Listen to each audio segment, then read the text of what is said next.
Hey everybody, it looks like the premiere is going to begin shortly. And I had a lot of fans that told me about this for the past couple of weeks that it was coming. And it's been a big thing for some of you guys, so I wanted to react to it as soon as it came out. It's 2 in the morning where I am. And yeah, I actually stayed awake for this because I gotta be awake in 6 hours. So I don't think I'm going to have any English subtitles because it doesn't look like it's got any. But if you guys can have a translation, I would love to have it if you could give it to me. But it should be starting any minute. I mean, we're at 1:59 a.m. Oh, here we go. KGF. Oh, starting in 2 minutes. Okay. Well, I did want to say, like, during my teaser reaction that I did, I had some people that were thinking that the term masala was a derogatory term, and it's not. When I say masala, I'm just talking about the genre, which is a spice of everything. You know, you have your romance, your action, your song and dance, you know, everything is in there, family, whatever else. I don't see that as a negative. Now, I know some people, some reactors, some reviewers use that term masala as a derogatory or negative term. I don't.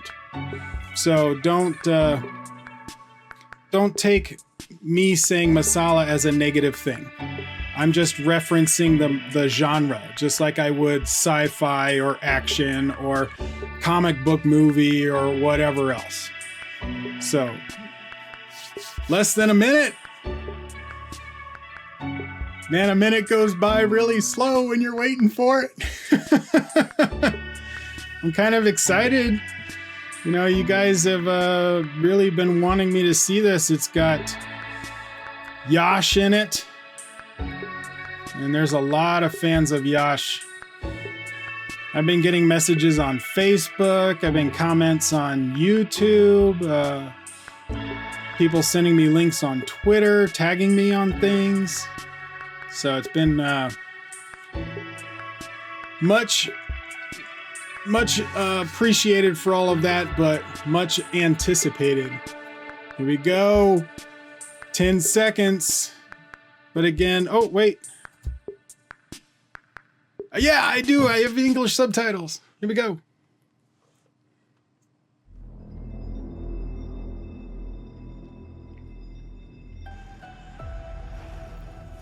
Ooh, 1951.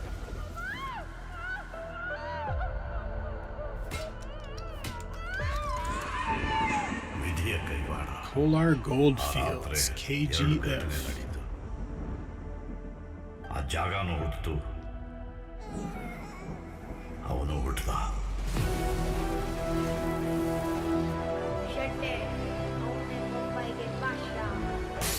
I do like period pieces.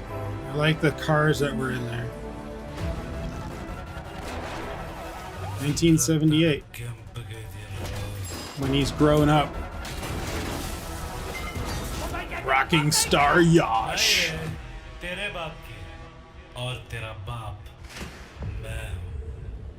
He looks pretty gruff, man. Like he's been through some stuff. A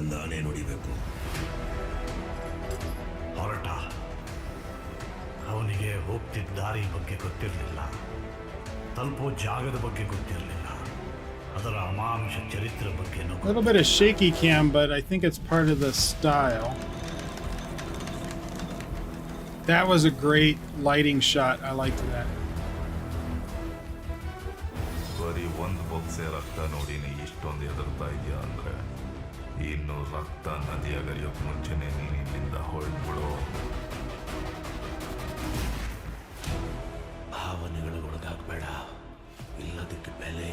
It's very much of a hero frees the slaves or frees his people kind of storyline.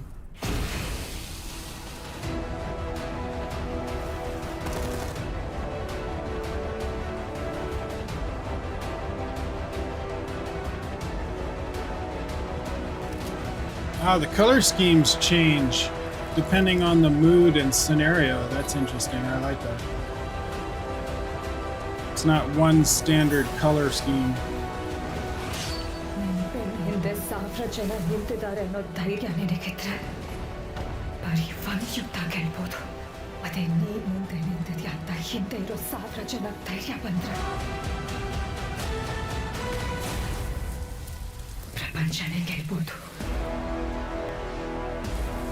This is huge for Kannada films. Kannada films.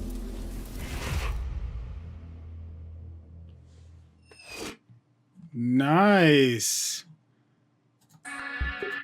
All right. So let's go through some of this. The ending to all great stories is written by destiny. You know, that reminds me of quote that was said about the Romans and the Greek and everything else is history is written by the victors. The Egyptians did it. You know, all the big, you know, great historical societies have done that.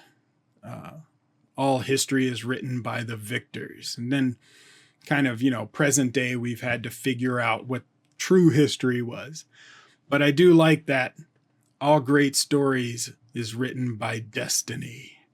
That's to say that this great story that they're telling was written by the destiny of Yash's character. So we start out with an overhead night shot, 1951. This is an interesting shot. I like that where everything is black except for the car's headlights. So they didn't overexpose or put up the ISO to try and get the rest of where they are. They kept it minimalized and kind of mysterious. So we have a little handheld shots right there. So it's a little shaky. Those are stable. Some of that's handheld, some stable. So they're going back and forth depending on the mood that they need for the specific sequence, because this is kind of, you know, it's chopped up for the trailer itself. But you can tell that they're going to be using Steadicam or tripod or, you know, tracking shots for things that don't need to be dynamic. And then for the scenes that need to be dynamic, they're going to be used more of a handheld. But it didn't seem too shaky, which is good because I am not a fan of shaky cam. I do not like it. It makes things confusing. You can't really see what's going on, especially if they do too many edits. Then you have to reacclimate every time there's an edit, and sometimes you lose things that's going on in frame. And I talk about, for those of you that have seen some of my previous videos, I talk about the SCQ, which is shaky cam close-ups and quick cuts. If you have one of those, it's okay because you can kind of acclimate. But if you have two, it can really destroy a sequence. It can hurt it really bad. So I saw a little shaky cam, but they were intercutting with a bunch of stuff that was out of context just to fill the trailer and give some dynamic going on. I think in the film, they might have longer edits during the shaky cam or handheld moments, so you don't have to reacclimate too much and you get to see what's going on in frame. The color schemes, you know, for when they're showing despair, like right here, they're showing despair, you're going to have much more muted, darker color schemes. You have later on some other stuff when they're in the KGF where things are more yellow to give it this kind of really dark orange or yellow feel to it, which is also somber. But then they had other scenes that were bright and green, and those are going to be sequences, probably backflashes during a moment where they're having a love story or telling some backstory or something else that's not really involved with the depression part. So they're showing our main character, Yash, he's right there as a child, that he was growing up in very poor, despair kind of moments. And right there where he hits the guy in the head with the brick, you're showing that he predisposed to violence when it's needed. Obviously, in this moment, the guy that he hit is probably done something that hurt somebody else. I don't think that person hurt him. I think the man hurt somebody else, maybe a friend or a family member, and he was protecting them. I'm really seeing in this trailer that Yash's character is very much of a protection type person. So I'm assuming that in this sequence, he is protecting somebody. Now, right here, he's been beaten up, probably because of what he did to the guy that he hit with the brick, but he's showing his anti-authoritism. He's fighting against the people. He's not giving in to the quote torture or the beating up. He's being very defensive. In this sequence here, we have some more action shots. I do like when the cars were coming by, the camera was low to the ground with the fire in the foreground. But all of those sequences were steady, tripod or tracking shots that were stable, which is great because it's showing that they're not going to be using handheld unless they absolutely need it. Here we have grown-up Yash. He's been chained up. I'm wondering, because he's chained up like that, and they skip to when he was an adult, if when he was captured as a child, if he was kind of put into slavery in the KGF, which would make a lot of sense. I mean, the gold fields. But being chained like that kind of reminds me of like Conan the Barbarian, ever since he was a child, he was kind of chained and put into slavery and made to fight other people. And in this case, for this movie, he was turned into a slave and chained and had to work the gold fields. Man, right there, he's looking really grim. He's looking pretty rough. But it's a nice look. It's very tough. In this sequence, he still has the shackles on, but they're broken. So this is right after he had fought those guys because he's still on the docks. But he had broken his chains probably somewhere within the fight sequence or right afterwards. He may have gone to one of the industrial places and had one of the machines cut the chains. I don't think they're going to have him like unrealistically break them with his own strength, because that might be a little too far. I mean, look at those chains. They're super thick. There's no way that he's going to break that. It would be a little bit silly.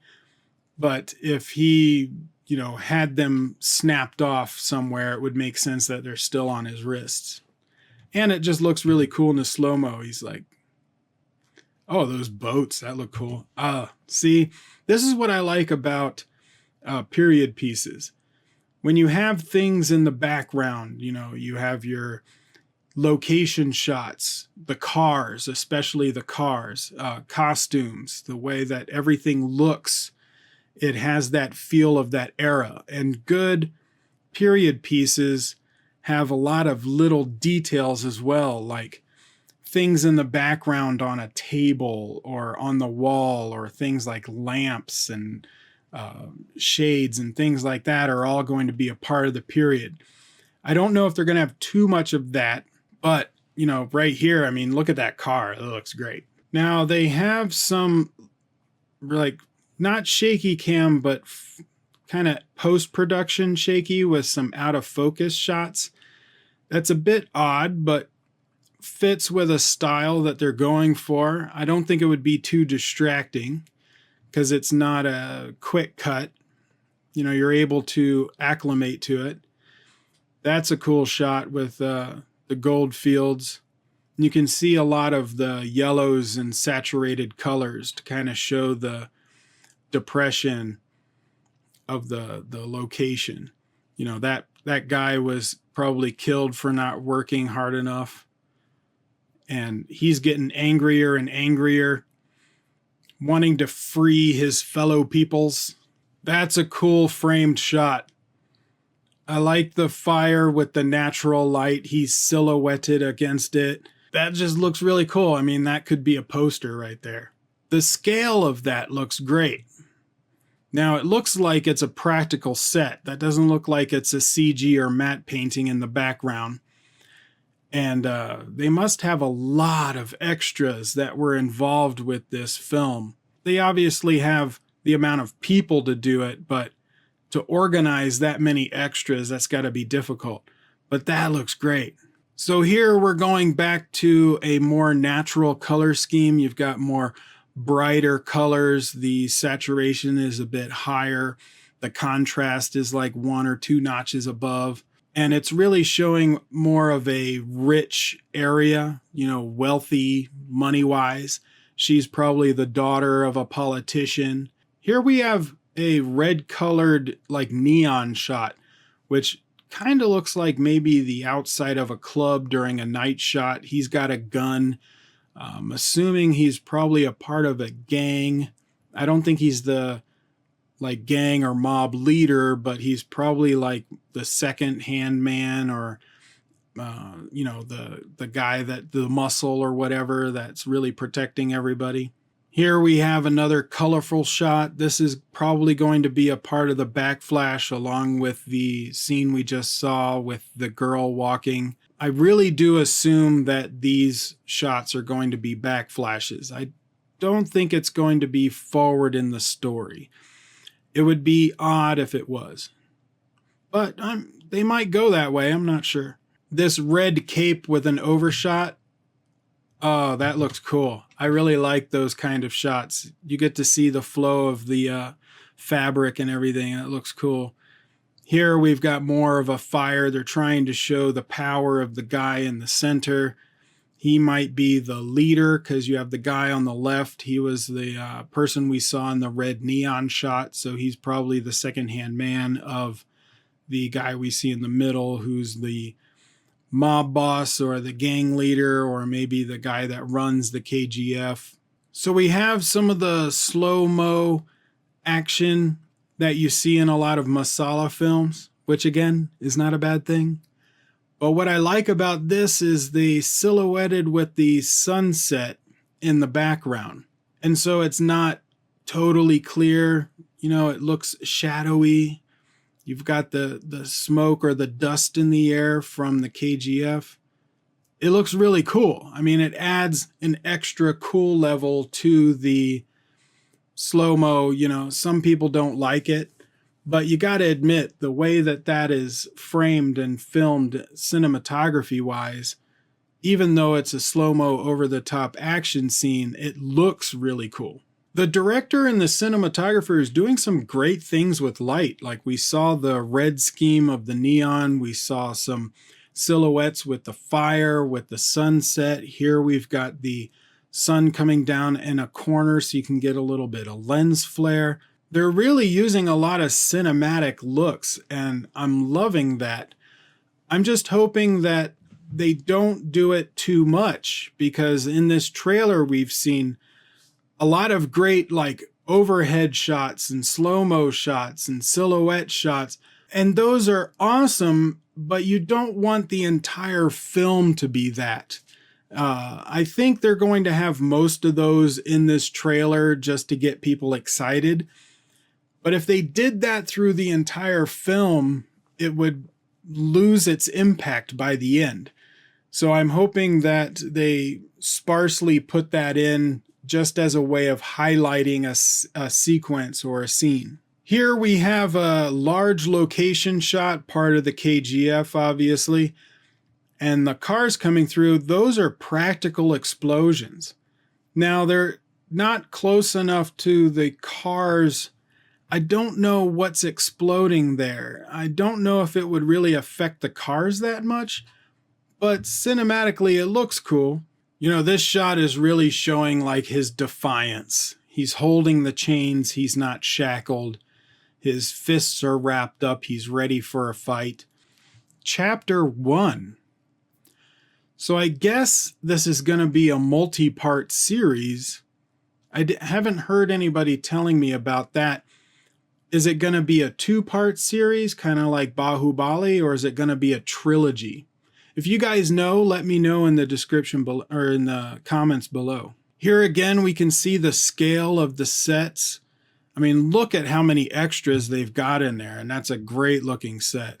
The 21st of December, close to Christmas time. It's only about a month and a half away. That's pretty cool. KGF Chapter 1.